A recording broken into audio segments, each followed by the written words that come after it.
Good morning students. आज हम पढ़ेंगे आगे के डिजीज़ के बारे में, पेज 147 पर। देखो, इसके बाद कल हमने बैक्टीरियल डिजीज़ पढ़े थे, आज हम पढ़ते हैं वायरल डिजीज़ के बारे में। यानी कि जो वायरस से होते हैं उन डिजीज़ को कहते हैं वायरल डिजीज़। ठीक है, जैसे किसी ने कहा कि वायरल फीवर हो रहा है, यानी कि उस फीवर का जो पॉजिटिव ऑर्गेनिज्म है वो एक वायरस है।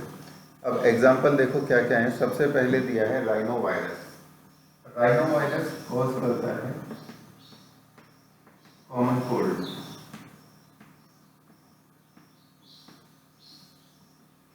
ठीक है, तो कॉमन कोल्ड के जो सिम्टम्स हैं वो क्या हैं? नोज एंड रेस्पिरेटरी पैसेज, यानी कि इससे पहले न्यूमोनिया के केस में हमने क्या देखा था कि वहाँ पर इन्फेक्ट हो रहे थे लंग्स। रेस्पिरेटरी ट्रैक्ट का मतलब होता है हमारे नोज से लेके लंग्स तक। तो ज़रूरी नहीं कि हर रेस्पिरेटरी ट्रैक्ट इन्फेक्शन में लंग ही इफेक्ट होगा। उस केस में लंग हो रहा था। यहाँ पर क्या है, यहाँ पर नोज और रेस्पिरेटरी पैसेज होता है, यानी कि फेरिंग्स तक का जो एरिया है वो होता है।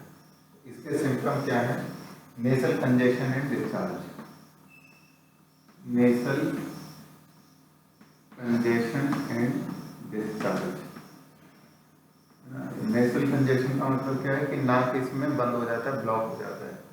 और डिस्चार्ज का मतलब होता है कि नाक से एक फ्लूइड बहने लगता है, जिसके नाक बहना भी कहेंगे। इसके बाद आता है सोर थ्रोट। सोर थ्रोट यानी कि इसमें गला पूरी तरह से खराब हो जाता है। होरसनेस, आवाज भारी हो जाती है। होरसनेस ऑफ वॉइस। कफ यानी कि खांसी। और हेडेक यानी कि सिर दर्द। इस तरह के सिम्टम देखने को मिलते हैं। टायर्डनेस यानी कि थकान।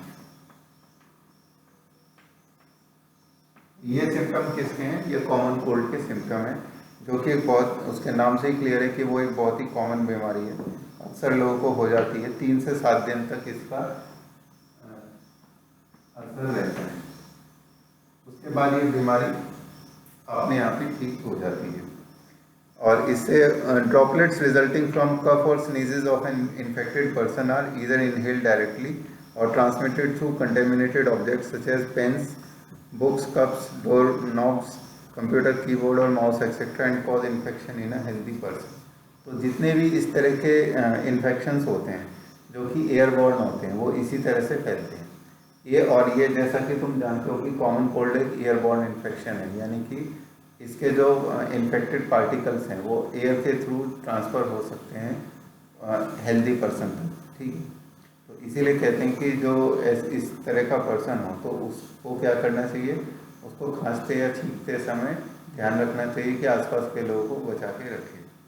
जितने भी डिजीज़ हम पढ़ेंगे सबके हमें सिम्टम्स और पॉजिटिव ऑर्गेनिज्म जरूर याद रखना है। इसके बाद बात आती है नेक्स्ट डिजीज़ की। नेक्स्ट डिजीज़ प्रोटोजोआ से कॉज होता है, जिसका नाम है मलेरिया।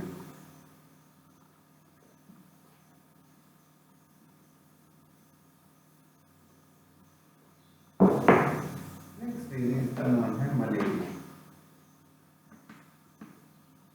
मलेरिया का जो डिस्कवरी थी, तुमने नाम सुना होगा कि डॉक्टर रोनाल्ड रॉस ने की थी। इंडिया में जो ब्रिटिश आर्मी थी, जब इंडिया आज़ाद नहीं हुआ था, उस समय डॉक्टर रोनाल्ड रॉस नाम के एक डॉक्टर थे। डॉक्टर भी थे और साइंटिस्ट भी थे इंडियन आर्मी में।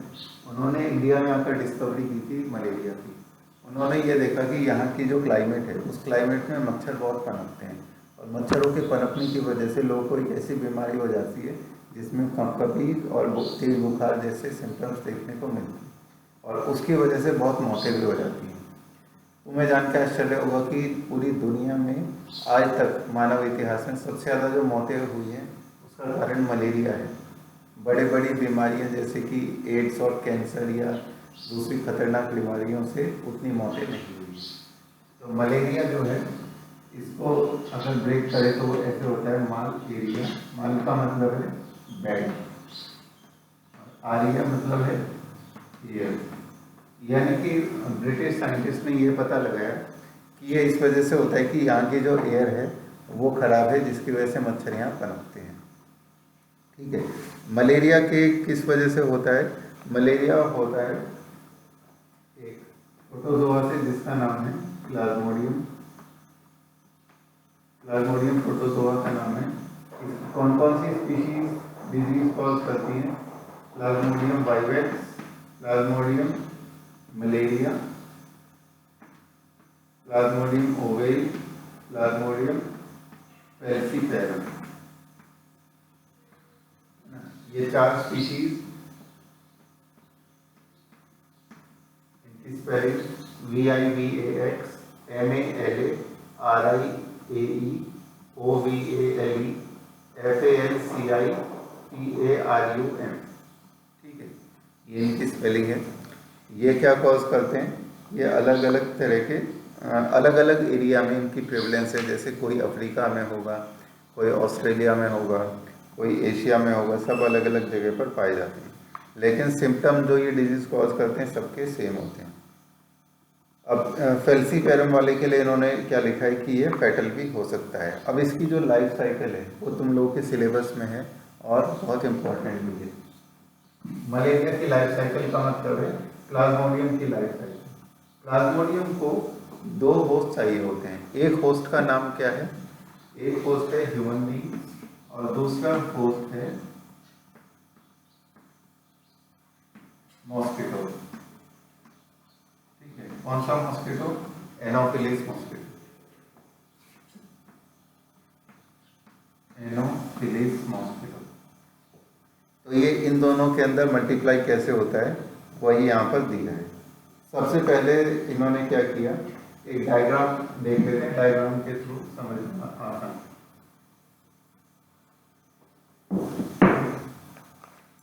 देखो पेज 148 पर, यहाँ पर ये जो डायग्राम दिया है फिगर 8.1 में, सबसे पहले यहाँ टॉप से शुरुआत करेंगे।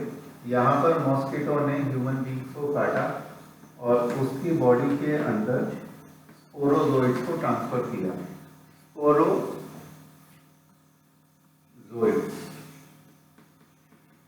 स्पोरोजोइड्स की स्पेलिंग भी देख लेना।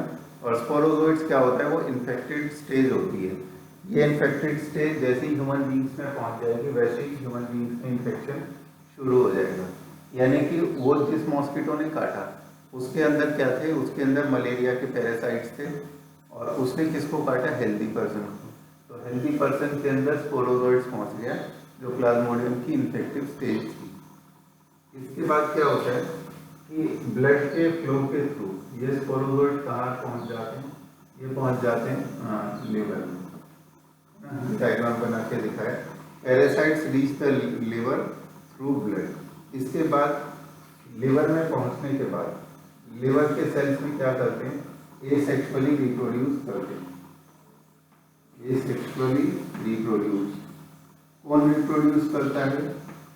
ये स्पोरोजोइड्स रिप्रोड्यूस करते हैं, है ना। अब देखो मल्टीप्लाई हो रहे हैं, यानी कि ये स्पोरोजोइड्स जो हैं जिनको डॉट्स के रूप में लिखा है, ये सेल्स के अंदर एंटर करते हैं, सेल्स के अंदर मल्टीप्लाई करते हैं, सेल फट जाते हैं और ये फिर से बाहर रिलीज हो जाते हैं। इस तरह से सारे लिवर सेल्स को अपना शिकार बना लेते हैं। ठीक है, तो इस वजह से क्या होता है, इस वजह से जब भी ये सेल फटते हैं तो एक नया बाउट ऑफ फीवर आता है। यानी कि जैसे ही सेल्स फटे हर 48 घंटे के बाद, तो वैसे उस व्यक्ति को फीवर देखने को मिलता है। ठीक है, अब ये देखो ये सेल्स रिलीज हो गए। इस प्रोसेस को कहते हैं एसेक्सुअल रिप्रोडक्शन, क्योंकि स्पोरोजोइड्स अपनी कॉपीज बना रहे हैं सेल्स के अंदर आकर। इसके बाद ये आते हैं रेड ब्लड सेल के अंदर, रेड ब्लड सेल। अब ये रेड ब्लड सेल के अंदर भी इसी तरह से मल्टीप्लाई कर रहे हैं, जिसकी वजह से रेड ब्लड सेल फटेंगे, फीवर आएगा और साथ में बाउट ऑफ फीवर यहाँ पर भी आएगा। बाउट ऑफ फीवर यहाँ पर भी एसेक्सुअली रिप्रोडक्शन होगा जैसे यहाँ होगा। ठीक है, तो यहाँ पर भी मल्टीप्लिकेशन हो रहा है। इसके बाद क्या होता है, सेक्सुअल स्टेजेस आती है, यानी कि मेल एंड फीमेल गैमेट्स बनते हैं। मेल एंड फीमेल ये जो सेल्स एसेक्सुअली रिप्रोडक्शन की वजह से बने थे, अब ये डेवलप हो जाते हैं मेल एंड फीमेल गैमेट्स के रूप में। अब इसके बाद क्या होगा कि जैसे male and female gametes develop हो गए तो यहाँ से लेके यहाँ तक की जो स्टेजेस थी वो सब किसके अंदर हुई, वो ह्यूमन बींग के अंदर हुई। ह्यूमन बींग जो प्लाज्मोडियम का एक होस्ट है ना, और ये प्रोसेस कैसे चल रहा है, वो ऐसे चल रहा है क्लॉकवाइज। इसके बाद क्या होता है कि मच्छर दोबारा काटता है उस इन्फेक्टेड पर्सन को। ये पर्सन अब तक इन्फेक्टेड हो चुका है, तो उसको जब वो दोबारा काटता है तो वो in male and female gametes को सक कर लेता है ना। वो पहुंच गए कहाँ पर, वो मॉस्किटो के सलाइवरी ग्लैंड्स में पहुंच गए। सबसे पहले मॉस्किटो ने उसको सक कर दिया। मॉस्किटो ने जब ब्लड दिया तो उसके बाद ये मेल एंड फीमेल गैमेट्स उसके अंदर पहुंच गए। ये कहाँ पहुंच जाते हैं, उसके स्टमक में पहुंच जाते हैं मॉस्किटो। और स्टमक में पहुंचने के बाद इनका होता है fertilisation and development. Fertilisation and development,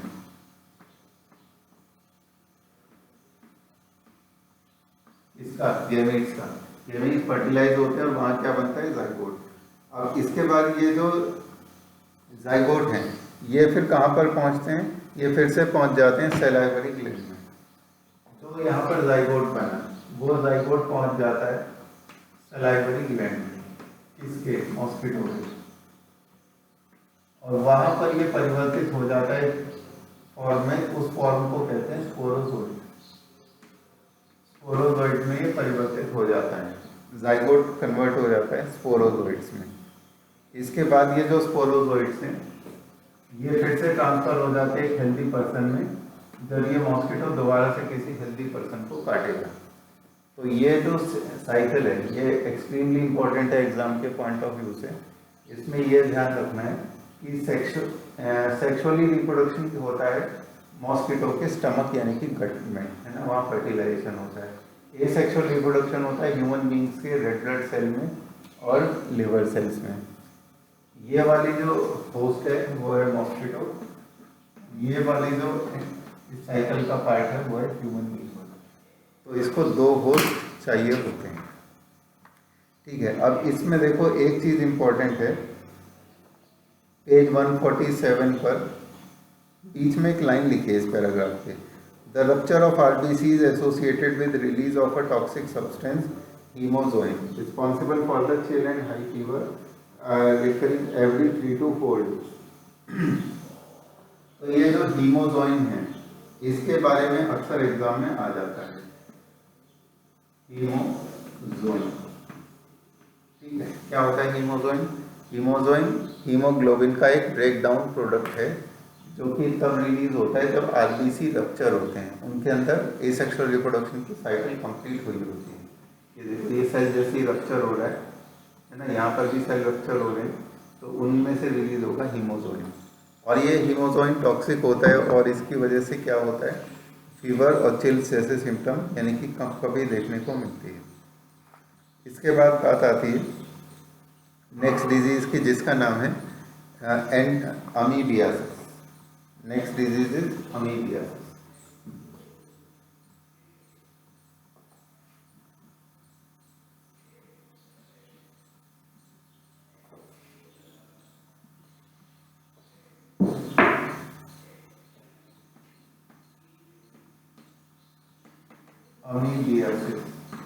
amoebiasis हमारा नेक्स्ट डिजीज है और ये किससे कॉज होता है, ये भी एक प्रोटोजोआ से कॉज होता है, उसका नाम है Entamoeba histolytica. Entamoeba histolytica, Entamoeba histolytica से कॉज होता है और इसकी वजह से इसको अमीबिक डिसेंट्री कहा जाता है, जो कि अमीबा जैसे ऑर्गेनिज्म से हो रहा है। तो इस डिजीज को अमीबियासिस या अमीबिक डिसेंट्री कहते हैं। डिसेंट्री का मतलब क्या है कि यहाँ पर फ्लूइड लॉस होगा स्टूल्स के थ्रू, यानी कि पॉटी के थ्रू क्या जाएगा, भारी मात्रा में लिक्विड बाहर पास आउट होगा। इसके सिम्टम्स देखो क्या लिखे हैं, कॉन्स्टिपेशन,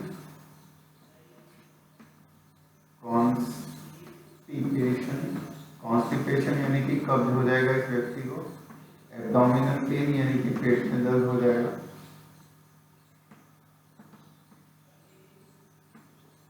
इसके बाद नेक्स्ट है cramps, stools with excess mucus and blood.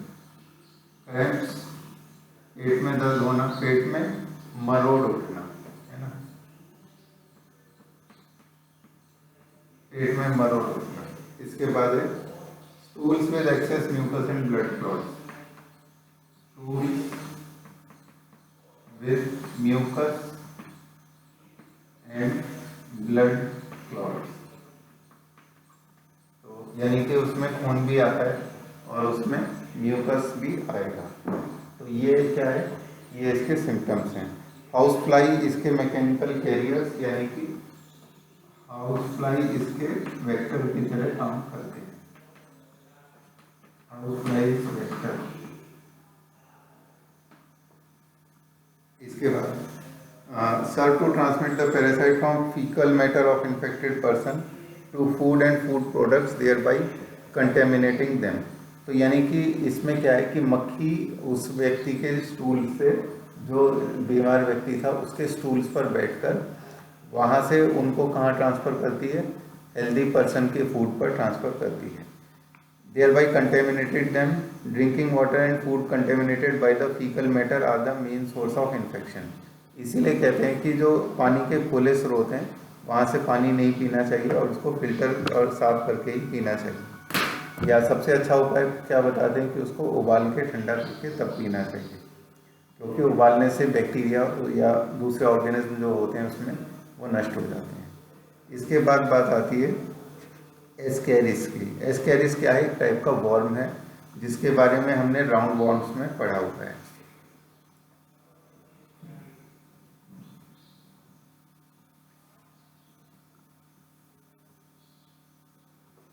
Next है एस्केरिस।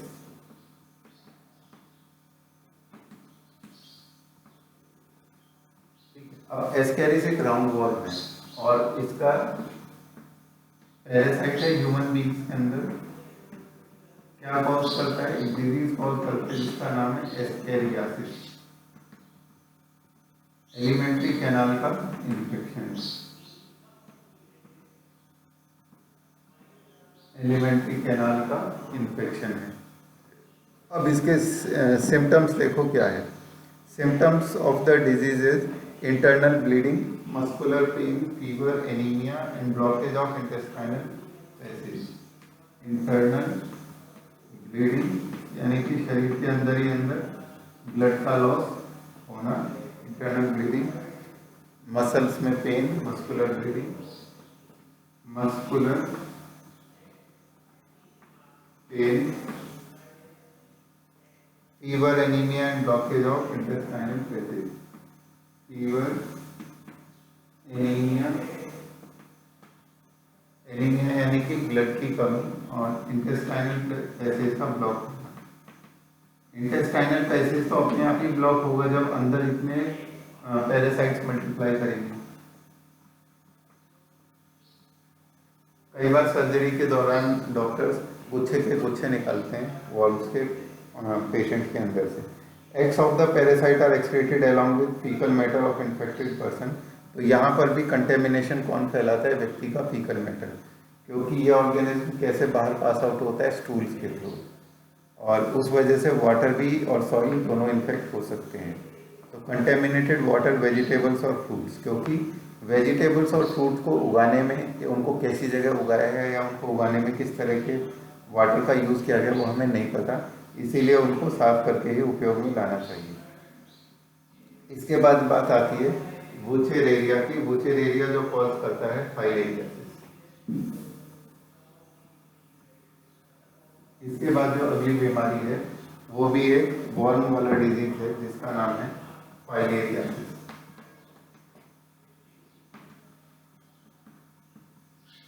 अब फाइलेरियासिस का जो पॉजिटिव ऑर्गेनिज्म है उसका नाम है वुचेरेरिया।